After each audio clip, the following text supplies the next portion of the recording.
Have you ever watched a hummingbird up close? These tiny, fast-moving wonders are like flying jewels, buzzing around with incredible speed and elegance. But did you know you can do more than just watch them? You can actually help them build their tiny, cozy nests. Hummingbirds are some of nature's most mesmerizing creatures. They can flap their wings up to 80 times per second, fly backwards, and even hover in place like a helicopter.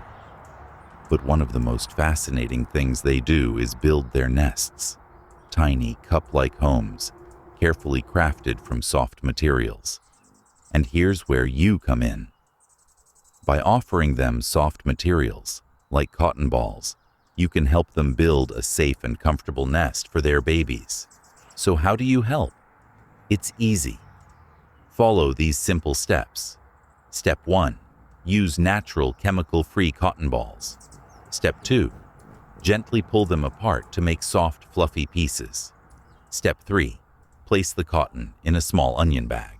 Attach string on spring clip, and I used a cheap white clamp barrette to close hole opening where I took the onions out, and this way I can easily refill the cotton. Step 4. Hang the cotton ball sack in a safe, dry spot, like a bush, tree branch, or even a hummingbird feeder stand. Step 5. Watch as hummingbirds come and take pieces for their tiny hidden nests.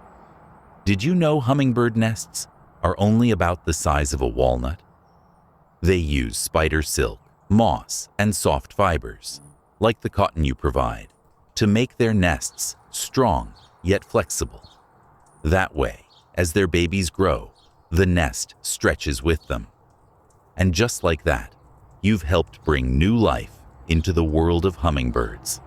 Watching hummingbirds is already magical, but helping them is even more rewarding. So next time you're outside, leave some cotton for these tiny builders and enjoy the incredible moments they bring to your backyard. Disclosure: the Stellar Jays have been part of the family and backyard entertainment for a very long time. The hummingbirds and jays are accustomed to each other on a daily and yearly basis. Thanks for watching, and happy bird watching.